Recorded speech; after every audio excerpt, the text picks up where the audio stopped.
कृष्ण गोविंद हरे मुरारे नाथ नारायण वासुदेव। हे नाथ नारायण वासुदेव। गुरु ब्रह्मा गुरु विष्णु गुरुदेवो महेश्वरः। गुरु साक्षात् परं ब्रह्म तस्मै श्री गुरुवे नमः। अखण्डमण्डलाकारं व्याप्तं येन चराचरम् तत्पदं दर्शितं येन तस्मै श्री गुरुवे नमः। या कुन्देन्दुतुषारहारधवला या शुभ्रवस्त्रावृता या वीणावरदण्डमण्डितकरा या श्वेतपद्मासना या ब्रह्माच्युतशङ्करप्रभृतिभिः देवैः सदा वन्दिता। श्यामं पातु सरस्वती भगवती निशेषजाड्यापाम्। आज मैं श्रीमद् भागवत महापुराण के प्रथम खंड के द्वितीय स्कंद के प्रथमों अध्याय से आज पाठ आरंभ कर रहा हूं। इस पाठ में ध्यान विधि और भगवान के विराट स्वरूप का वर्णन बतलाया गया है। भगवान का विराट स्वरूप कैसा है और ध्यान कैसे की जाती है, इसका वर्णन आपको इस अध्याय में प्राप्त होगा। महानुभाव मित्रगण साधुजन मेरे अवगुणों को दिखाकर मेरे स्नेह का वे पात्र बनते हैं। प्रभु उनकी सदा कल्याण करें, रक्षा करें, क्योंकि अगर वे अवगुण नहीं निकालते तो मुझे यह आभास भी नहीं होता कि मेरी त्रुटियां क्या है, किस लय किस छंद की जरूरत है। लेकिन दुर्भाग्यवश मुझे इसका ज्ञान होता नहीं। दूसरी कारण, एक लंबी अध्याय लंबी स्कंद है जिसे एक निश्चित समय में मैं चाहता था उसे समाप्त करूं, इसलिए कुछ रफ्तार बढ़ानी होती है। छंद अब कौन सा अनुष्टुप छंद है, क्या है, तो इसको पकड़ना सबकी बस की बात नहीं होती। फिर भी मैं प्रयास करता हूँ। जो मेरे मित्रगण या मेरे दुर्गन देखने वाले या मुझे सही मार्गदर्शन के लिए जो आपको निकाले हैं, उन्हें मैं कोटि कोटि धन्यवाद देता हूँ। उन्हें बारंबार नमस्कार प्रणाम करता हूँ। और जिन मित्र बंधु ने हंसते हंसते ही मुझे जो मार्गदर्शन किया, जिनका मैं बारंबार आभारी हूँ, आभार प्रकट करता हूँ, वो कल संध्या काल में जब उन्होंने भागवत के कुछ श्लोकों को बोलकर मेरे को उत्साहित किया। धन्य है वो ब्राह्मण, धन्य है वो विद्वान जो मुझे इस योग्य समझा और मुझे मार्गदर्शन किए। मैं उनका ऋणी हूँ। समय आने पर वो सदा हृदय मित्र का नाम भी मैं आप लोगों को बता दूंगा। क्योंकि मुझे यह भी भय होता है कि बहुत लोग अपनी बड़प्पन सुनना पसंद नहीं करते हैं, इसलिए मैं आप लोग से छिपा रहा हूँ। लेकिन हृदय के कोने में वो स्वयं वह मित्र विराजमान रहेंगे। मैं उन्हें बारंबार प्रणाम करता हूँ। वो आज से कहीं बाहर में हैं, घर पर नहीं है, जैसा उन्होंने मुझे संकेत किया था।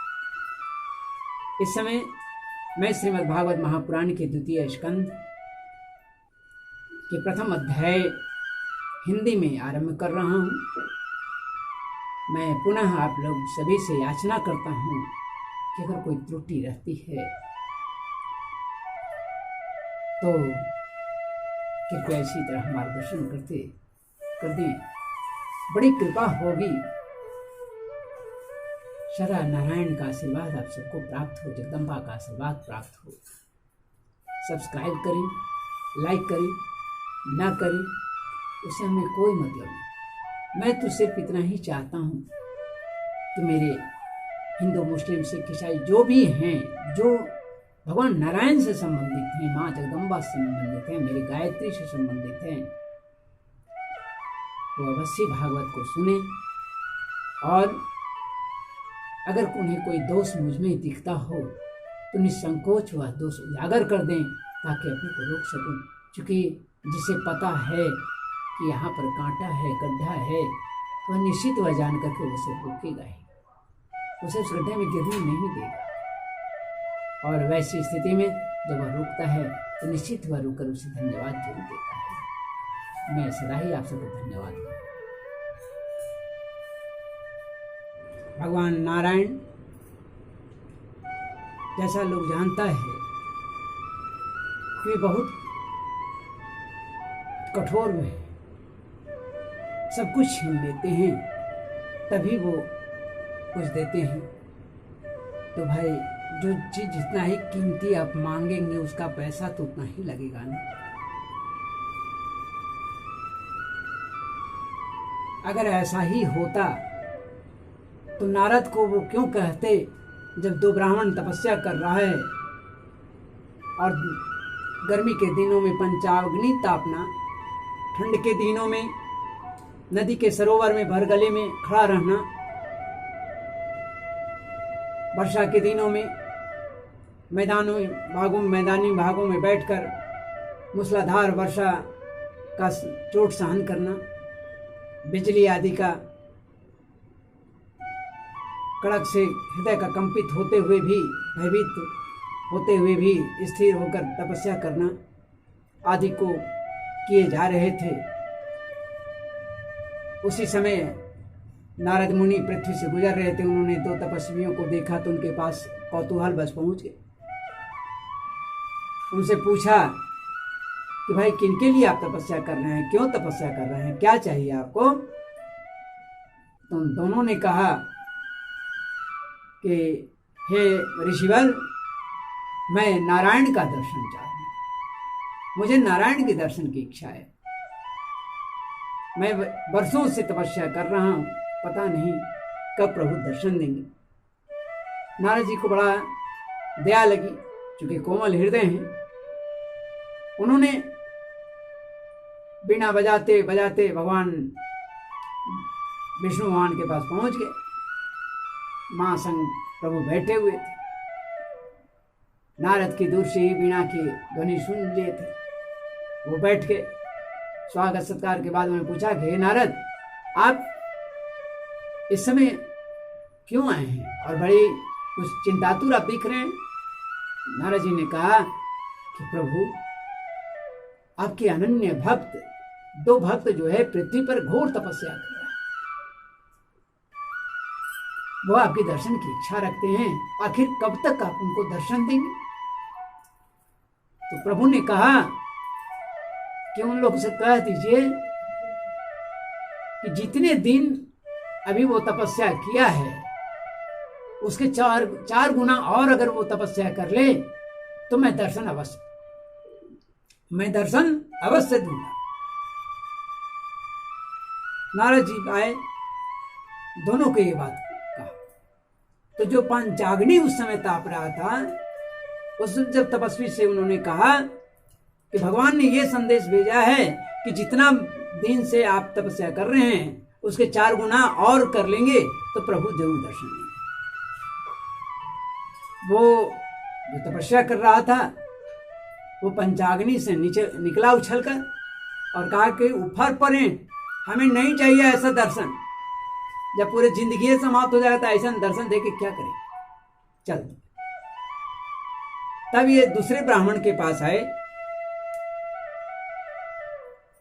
उस समय वह ब्राह्मण दोनों पैर ऊपर कर पेड़ में लटका करके सिर के बल झूल रहे थे, भगवान के नामों का जप कर रहे थे, आंख बंद किए। नारायण नारायण की आवाज सुनते ही उन्होंने आंख खोली। उसी अवस्था में उन्होंने प्रणाम किया और उन्होंने पूछा, प्रभु की क्या आदेश है? प्रभु की क्या आदेश है? प्रभु ने क्या कहा मेरे लिए? वही जो पंचाग्नि तापते हुए ब्राह्मण को उन्होंने तपस्वी को बताया था, वही बात इस तपस्वी को भी, इस ब्राह्मण को भी उन्होंने कहा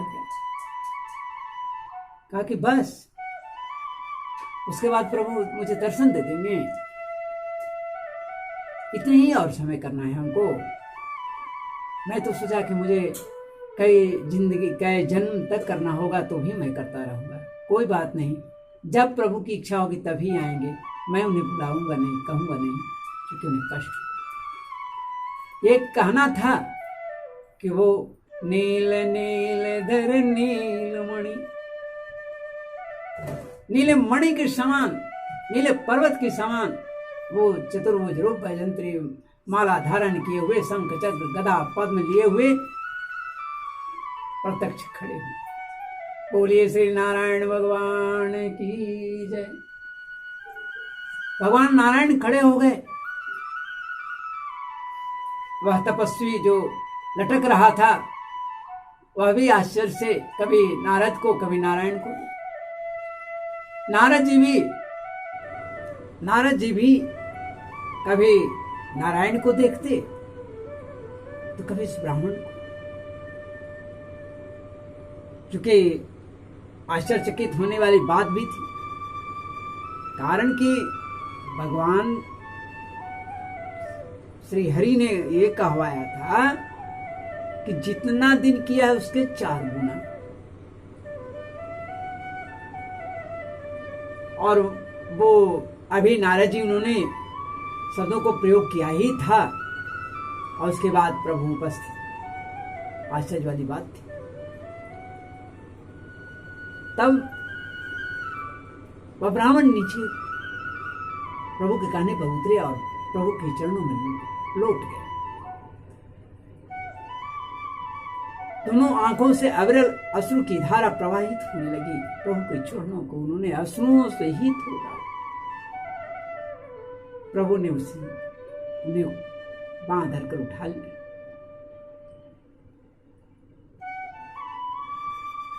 तब नारद जी ने पूछा कि भगवान, जब आपको आना ही था तो मुझे आप इनके नजरों में क्यों गिराए, क्यों झूठ साबित करवा दिया मुझे? तब प्रभु ने कहा, हे नारद, मैं भक्तों का दृढ़ता, प्रेम, धैर्य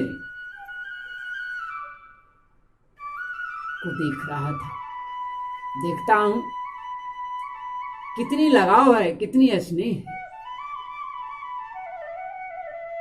इन्होंने जो बात कही कि बस मैं तो जुगों जुगों तक तपस्या करने के लिए तैयार हूं, इसी तरह लटके रहने के लिए तैयार, इनकी दृढ़ता थी।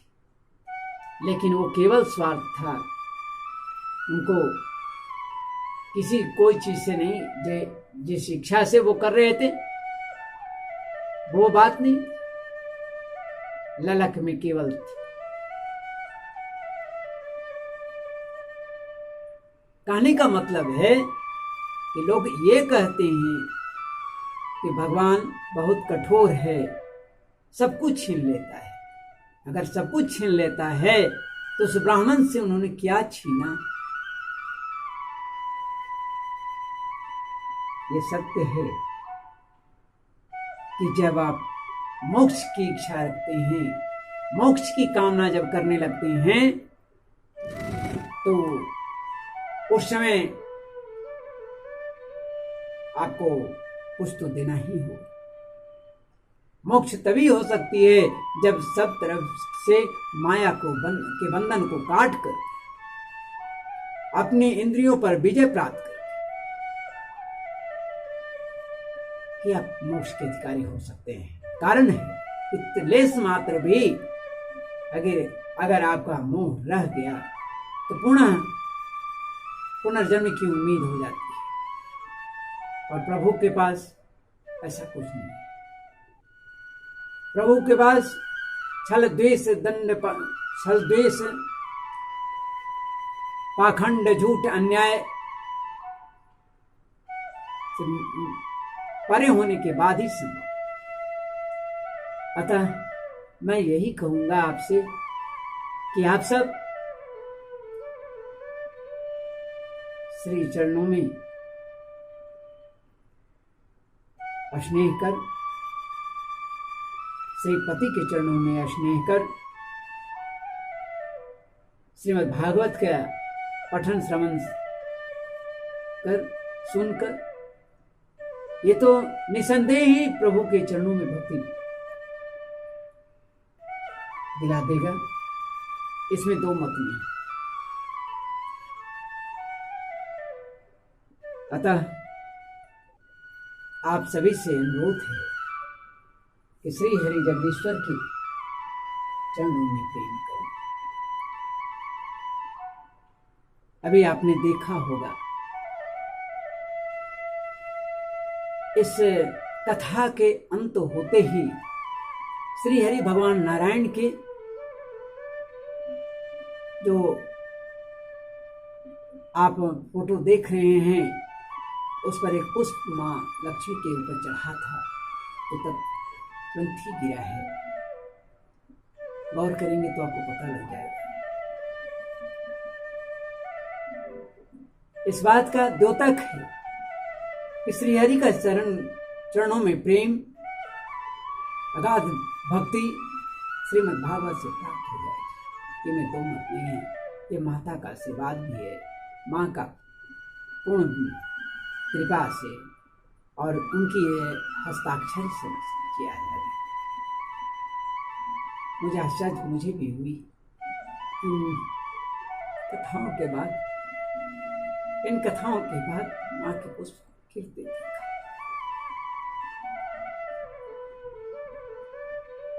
इतनी देर से पार्श्वा की चढ़ी हुई पुष्प इसमें खैर क्षमा करें। अब मैं हिंदी में श्रीमद् भागवत महापुराण द्वितीय स्कंद प्रथमोध्याय आरंभ कर रहा हूं। श्री सुखदेव जी ने कहा, परीक्षित, तुम्हारा लोक हित के लिए किया हुआ प्रश्न, जगत की कल्याण के लिए किया हुआ यह प्रश्न बहुत ही उत्तम है। वह प्रश्न क्या थी? मैंने 19वें स्कंद में 19वें अध्याय में ये बतलाया था भागवत के अनुसार।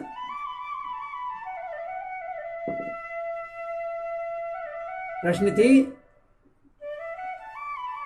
मनुष्य मात्र को क्या करनी चाहिए?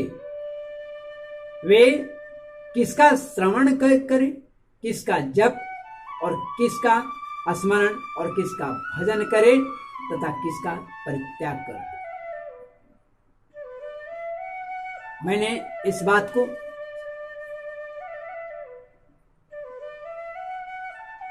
कब यह पूछा गया, किस समय के लिए? जब मनुष्य मरणासन्न अवस्था में, जब मनुष्य का अब शरीर त्याग होगा कि तब होगा ऐसी स्थिति जब हो जाती है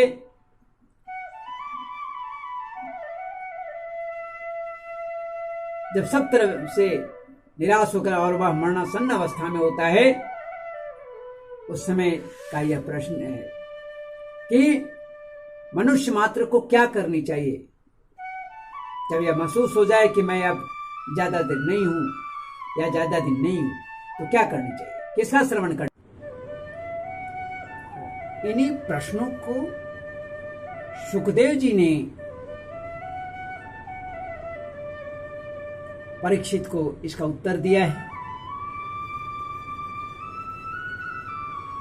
उन्होंने कहा, हे परीक्षित, लोकहित के लिए, जन कल्याण के लिए तूने जो प्रश्न किया है वह बड़ा ही उत्तम है।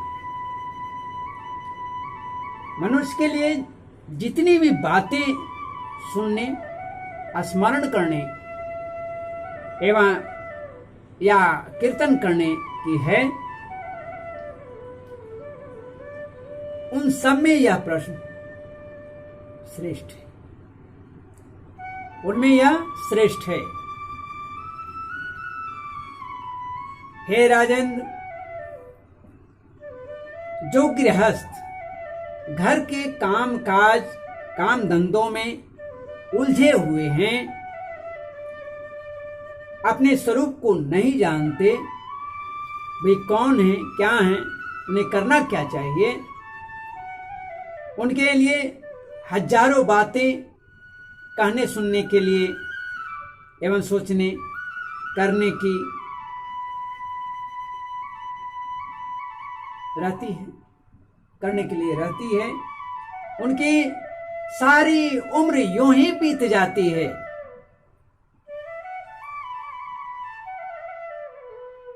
दिन के 24 घंटा, महीने का 300 दिन, साल के 365 दिन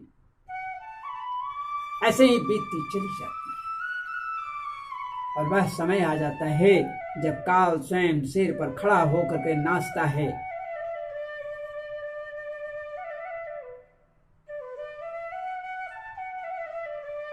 और एक समय ऐसा आता है जब वह खाट पर पड़े होते हैं, कुछ कर नहीं सकते हैं, मल मूत्र का त्याग खाट पर ही करना शुरू कर देते हैं।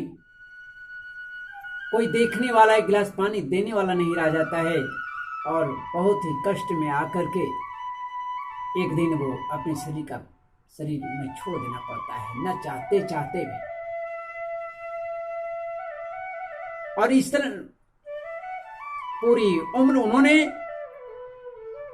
मैखाने में, जुओं में, घर गृहस्थियों में, झंझटों में, ये मेरा ये तेरा आदि चीजों में वे व्यतीत करते।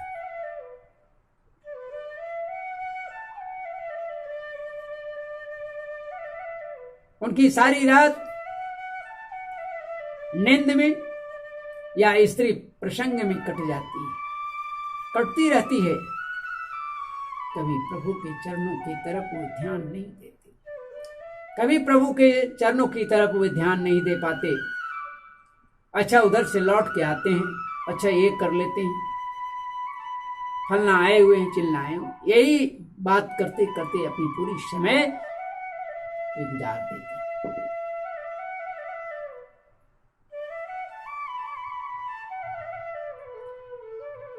दिन धन के लिए हाय हाय में या कुटुंबियों के भरण पोषण में समाप्त हो जाता है। संसार में जिन्हें अपना अत्यंत घनिष्ठ संबंधी कहा जाता है, अत्यंत नजदीकी कहा जाता है, वो तीन को ज्यादा लोग मानते हैं, तीन को सबसे नजदीक मानते हैं, अपना मानते हैं। शरीर, पत्नी और पुत्र, पिता माता भी नहीं, सगा एक उधर से जन्मा भाई भी नहीं, बहन भी नहीं, यही तीन उनके अति प्रिय होते हैं। ये घनिष्ठ संबंधी है मानव के।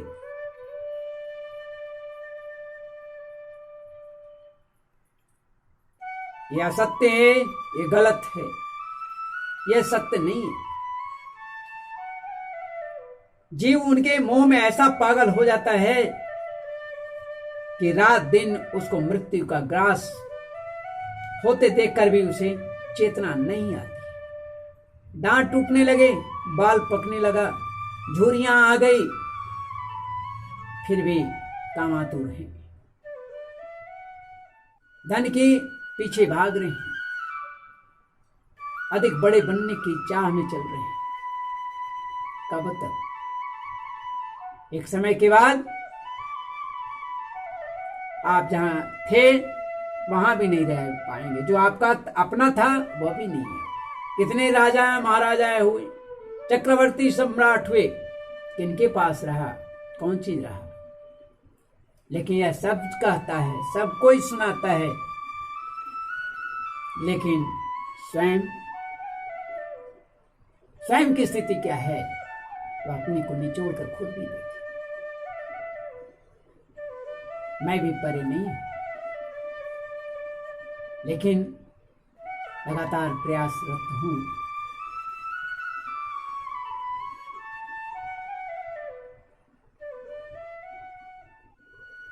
इसलिए हे परीक्षित,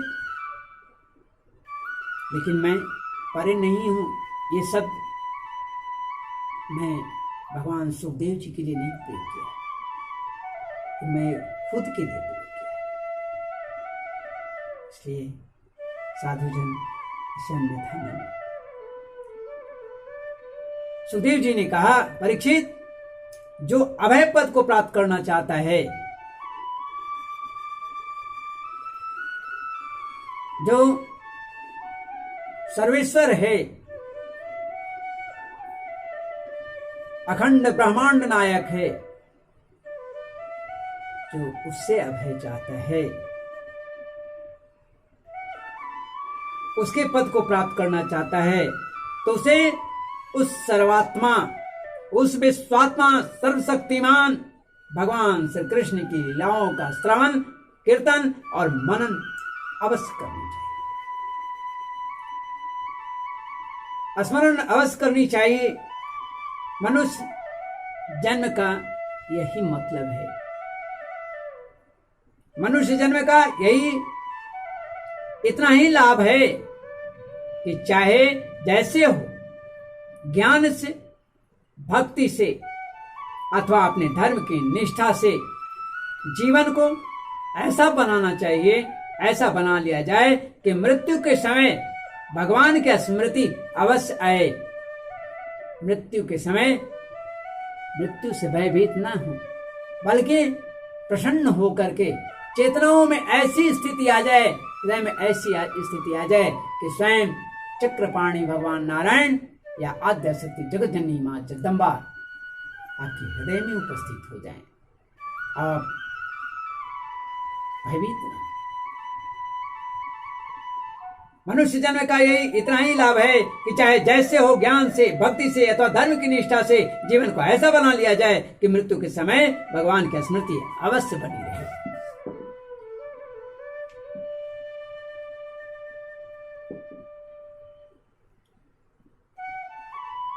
प्रायेण मुनियो राजन् निवृत्ता विधिसेधतः नैर्गुण्यस्तरमन्ते स्म गुणानुकथने हरि।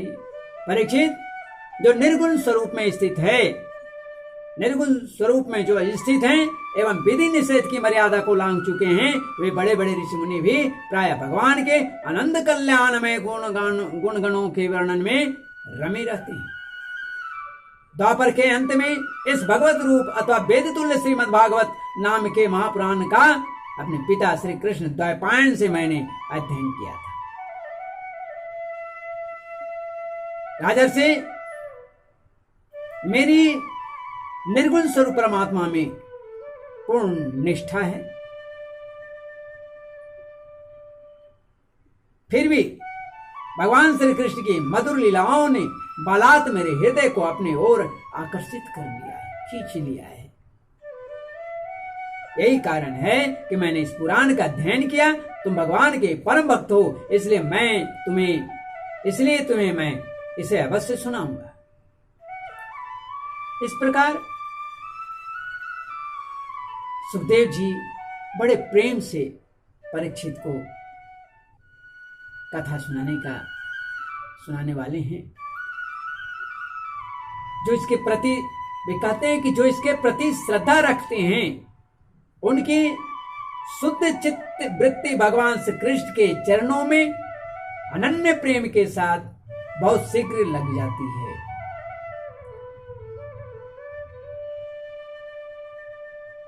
जो इसके प्रति श्रद्धा रखते हैं, यानी श्रीमद् भागवत की जो श्रद्धा रखते हैं, उनकी शुद्ध चित्त वृत्ति भगवान श्री कृष्ण के चरणों में अनन्य प्रेम के साथ साथ बहुत शीघ्र ही लग जाती है।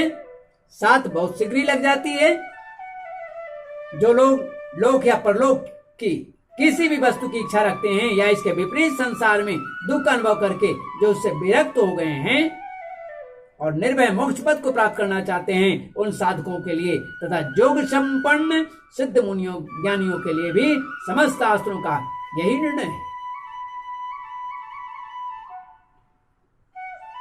सभी शास्त्रों का यही निर्णय है कि वे भगवान के नामों का प्रेम से स्मरण करें, अवश्य से प्राप्त होगा। रामायण में सबरी के जब कहने पर, सबरी ने जब कहा कि मुझे उपदेश कीजिए प्रभु, तो भगवान राम ने सबरी को नवधा भक्ति बतलाया था। प्रथम भक्ति संतन कर संगा, दूसर रति मम कथा प्रसंगा, गुरुपद पंकज सेवा, तीसरी भक्ति अमान, चौथी भक्ति मम गुण गण, करें कपट तज ज्ञान। इस तरह से उन्होंने मंत्र जाप मम दृढ़ विश्वास, पंचम भजन सो वेद प्रकाश, इस तरह से उन्होंने 9 भक्तियों को उन्होंने बताया।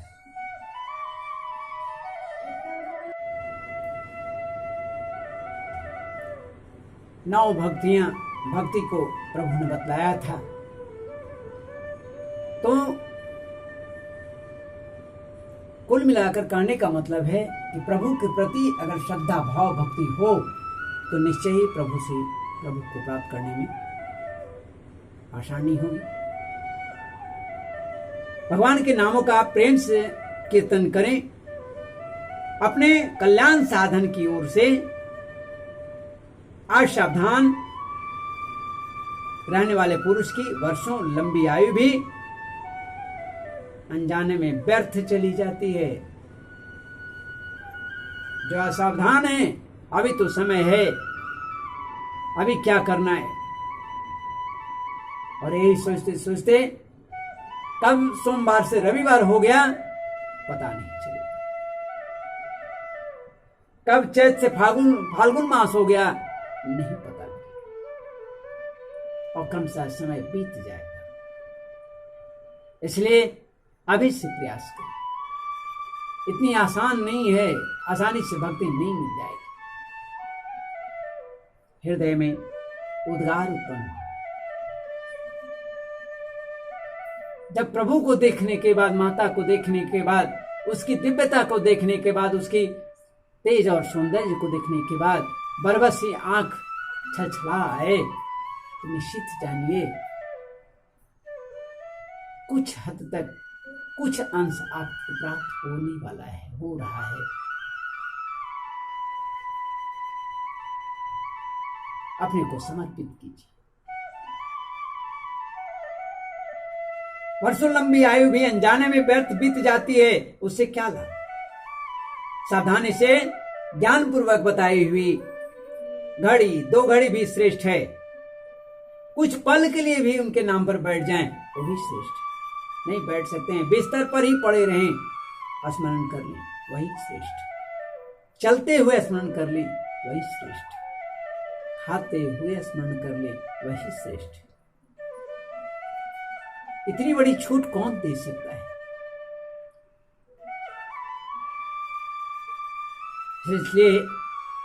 इसलिए घड़ी 2 घड़ी भी श्रेष्ठ है, क्योंकि उसके द्वारा अपने कल्याण की चेष्टा तो की जा सकती है। राजर्षि खड़वांग अपनी आयु की समाप्ति का समय जानकर 2 घड़ी में ही सब कुछ उन्होंने त्याग कर दिया था। खड्डवांग जो थे वो 2 घड़ी में ही सब कुछ त्याग करके भगवान के अभय पद को प्राप्त हो गए थे। परीक्षित, अभी तो तुम्हारे जीवन की अवधि 7 दिन की है। अभी तुम्हारे पास 7 दिन है, वो तो 2 घड़ी में ही। इस बीच में ही तुम अपने परम कल्याण के लिए जो कुछ करना चाहते हो करो। मृत्यु का समय आने पर मनुष्य घबराए नहीं, और तभी संभव है जब अनन्य भक्ति प्रभु के में होगा।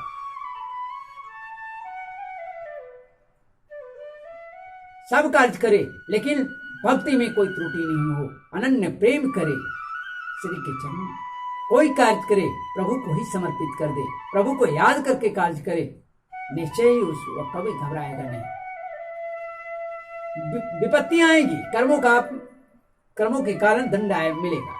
आपने कर्म किया है उस तरह का आपको दंड या इनाम मिलेगा ही मिलेगा। उसको अगर आप चाहेंगे कि नारायण आपको दूर कर दें, भगवती दूर कर दें, अनंत लल्ला दूर कर दें, ऐसा नहीं।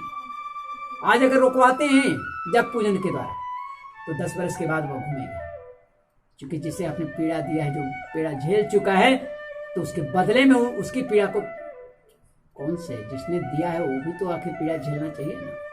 अगर इस तरह से ही छोड़ाते चले गए देवी देवता, तो फिर सजा बनी काहे को। अर्थात मृत्यु के समय आने पर, नजदीक आने पर वह घबराए नहीं, श्री हरि को स्मरण करे।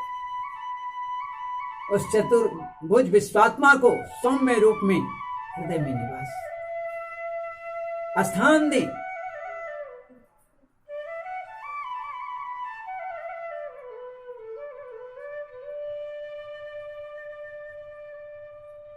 उसे चाहिए कि वह वैराग्य के शस्त्र से शरीर और उससे संबंध रखने वाले के प्रति ममता को काट दे। धैर्य के साथ घर से निकलकर पवित्र तीर्थ के जल में स्नान करे और पवित्र तथा एकांत स्थान में विधि पूर्वक आसन लगाकर बैठ जाए। तत्पश्चात परम पवित्र अक्षर है आ उ मा,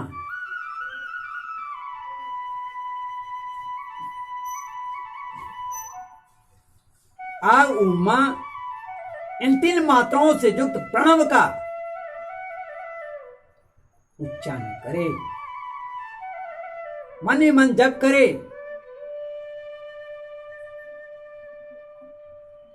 प्राणवायु को बस में करके मन का दमन करे।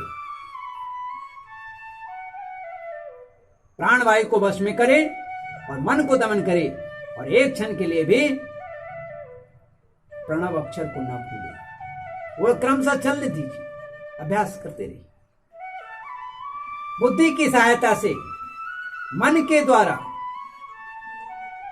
इंद्रियों को उनके विषयों से हटा दे, उनके विषयों से हटा ले, और कर्म की वासनाओं से चंचल हुए मन के विचार के द्वारा रोक करके, क्षमा करें, कर्म की वासनाओं से चंचल हुए मन को विचार के द्वारा रोककर भगवान के मंगलमय रूप में लगाए। जो छवि आपके हृदय में विराजमान हो, स्मरण में विराजमान हो, उन छवि को ध्यान करें। स्थिर चित्त से भगवान के श्री विग्रह में से किसी एक अंग का ध्यान करें। ये नहीं कि संपूर्ण, किसी एक अंग का ध्यान करें।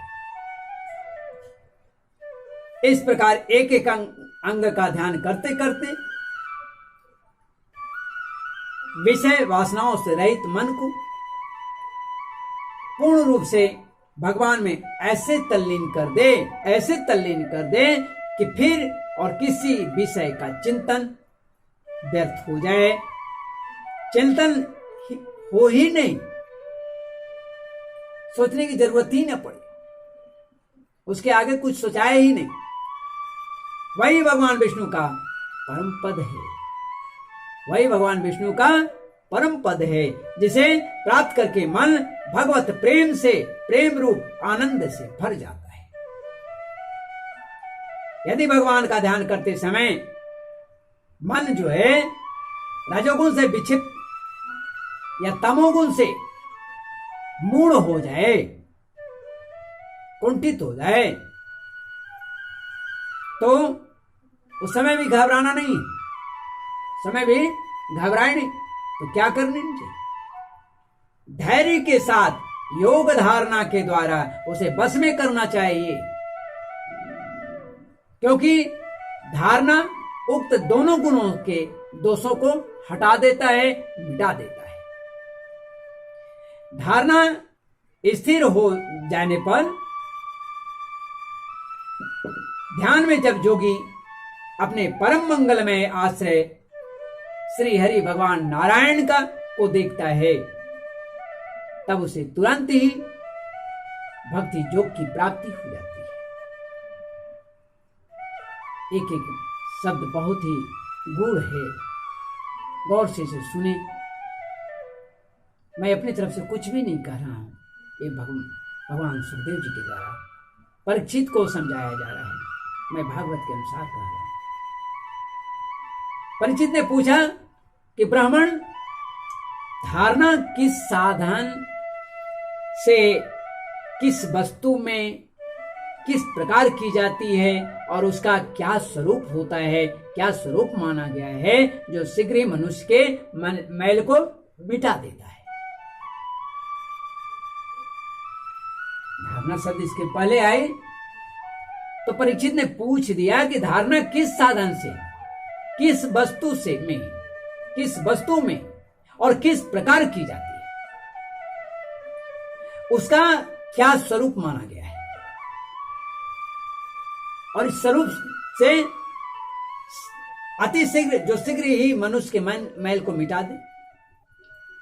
सुखदेव जी ने कहा कि परीक्षित आसन, श्वास, आसक्ति और इंद्रियों पर विजय प्राप्त करके फिर बुद्धि के द्वारा मन को भगवान के स्थूल रूप में लगाना चाहिए। यह कार्य रूप संपूर्ण विश्व जो कुछ कभी था या होगा, जो कभी था या होगा, सब का सब जिसमें दिख पड़ता है वही भगवान का स्थूल से स्थूल और विराट शरीर है।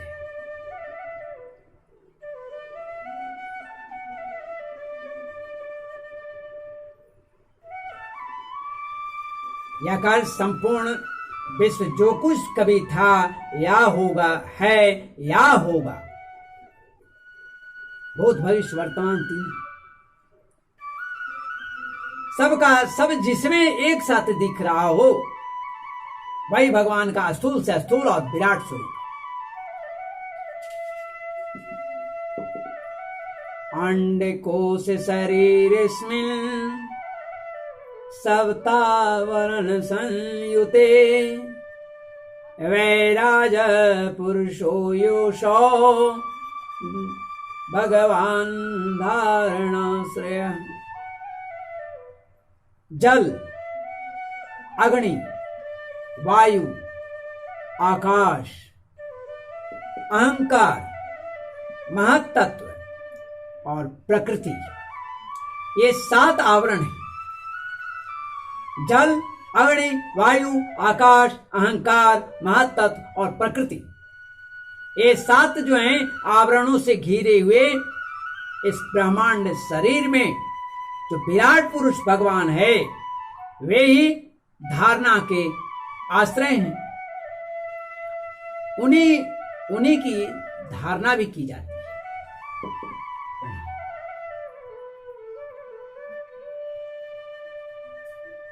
उन्हीं की धारणा भी की जाती है।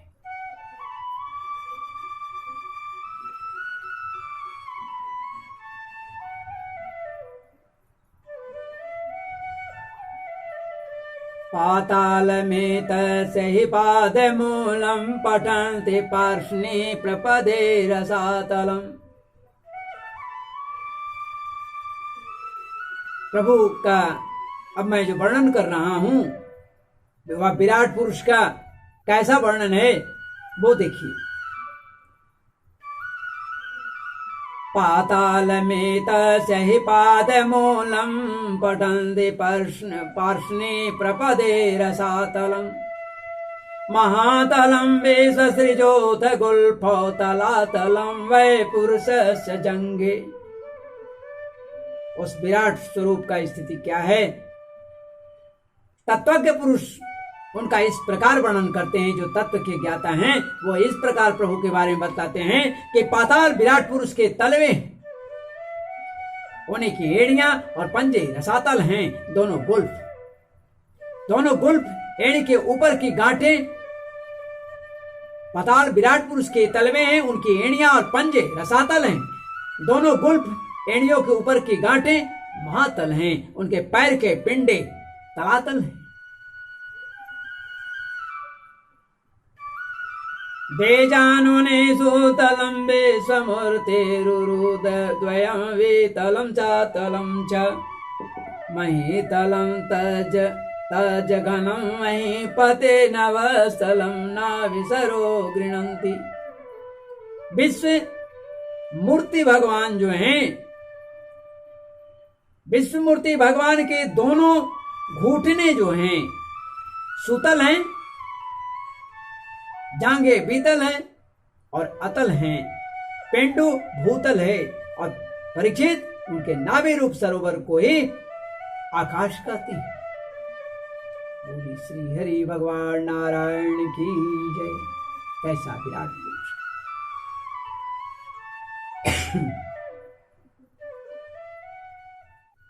आदि पुरुष परमात्मा की छाती को स्वर्ग लोक कहती हैं, गले को महरलोक, मुख को जनलोक और ललाट को तपोलोक कहते हैं।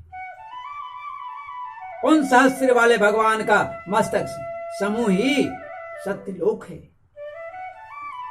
इंद्रादि देवता उनकी भुजाएं हैं, दिशाएं कान हैं और शब्द श्रवणेन्द्रियाएं हैं। दोनों अश्विनी कुमार उनकी नासिका के छिद्र हैं। गंध घ्राणेन्द्रियां हैं और धधकती हुई आग उनका मुख है। भगवान विष्णु के नेत्र अंतरिक्ष हैं, उनमें देखने की शक्ति सूर्य है। दोनों पल के रात और दिन हैं। उनका भ्रू विलास ब्रह्मलोक है। तालु जल है और जिह्वा रस है। वेदों को भगवान का ब्रह्मरंध्र कहते हैं और यम को दाढ़े। यम जो हैं वह दाढ़े हैं। सब प्रकार के स्नेह जो है वह दांती हैं और उनकी जगमोहिनी माया को ही उनकी मुस्कान कही जाती है।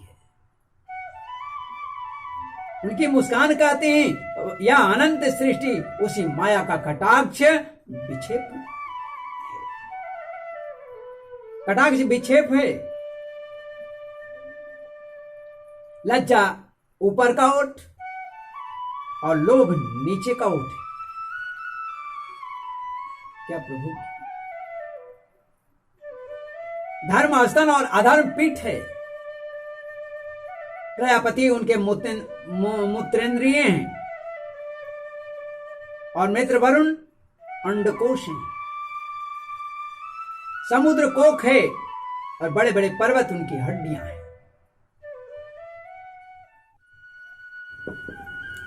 राजन, विश्वमूर्ति विराट पुरुष की नाड़ियां नदियां हैं। वृक्ष जो है वह रोम है। परम प्रबल वायु श्वास है। काल उनकी चाल है और गुणों का चक्कर चलाते रहना ही उनका कर्म है। हे परीक्षित, बादलों को उनके केस मानते हैं। संध्या उन अनंत का वस्त्र है।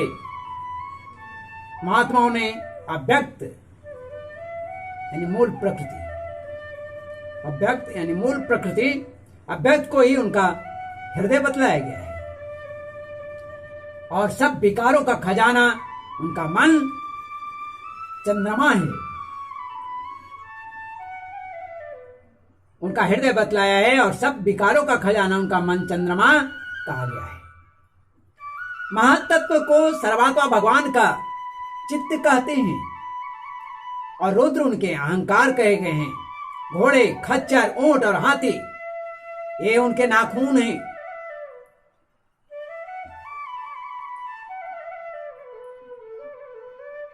वन में रहने वाले सारे मृग और पशु उनके कटी प्रदेश में रहते हैं, कटी प्रदेश में स्थित हैं, कमर भाग में स्थित हैं। तरह तरह के पक्षी उनके अद्भुत रचना कौशल हैं। स्वयंभुआ मनु उनकी बुद्धि है और मनु की संतान मनुष्य उनके निवास स्थान है। अर्थात मनुष्य के हृदय में भगवान निवास करते हैं। ये आज भागवत से आपको एक प्रमाण मिलता है।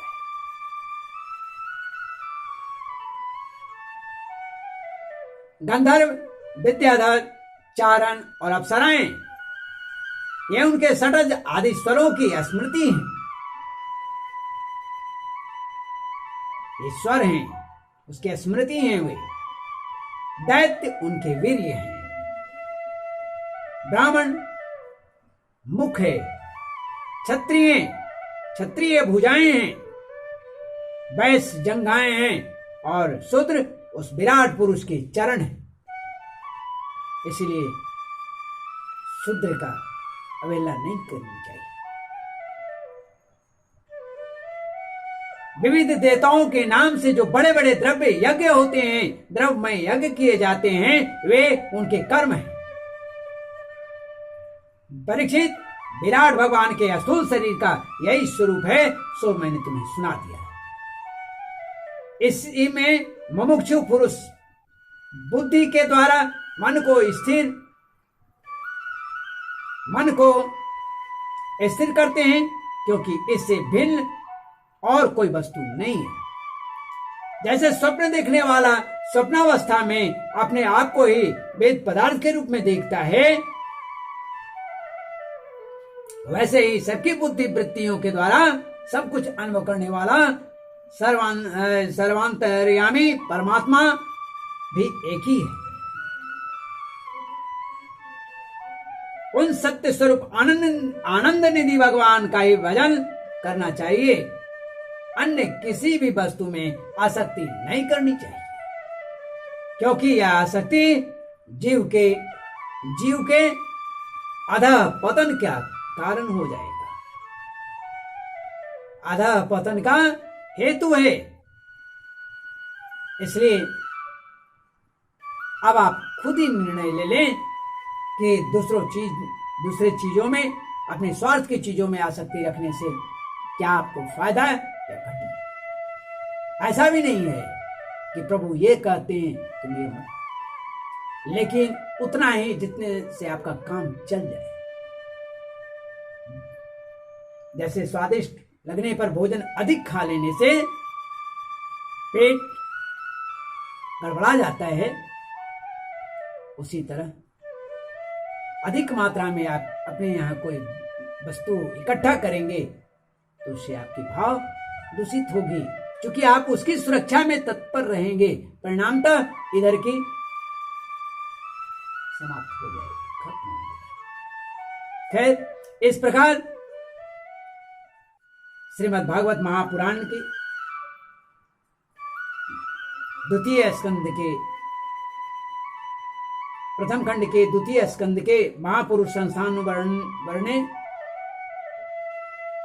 प्रथम अध्याय हिंदी में समाप्त होता है। पुनः संस्कृत में आरंभ करता हूं। श्रीमन्नारायण नारायण नारायण गोविंद नारायण नारायण नारायण हरि हर नारायण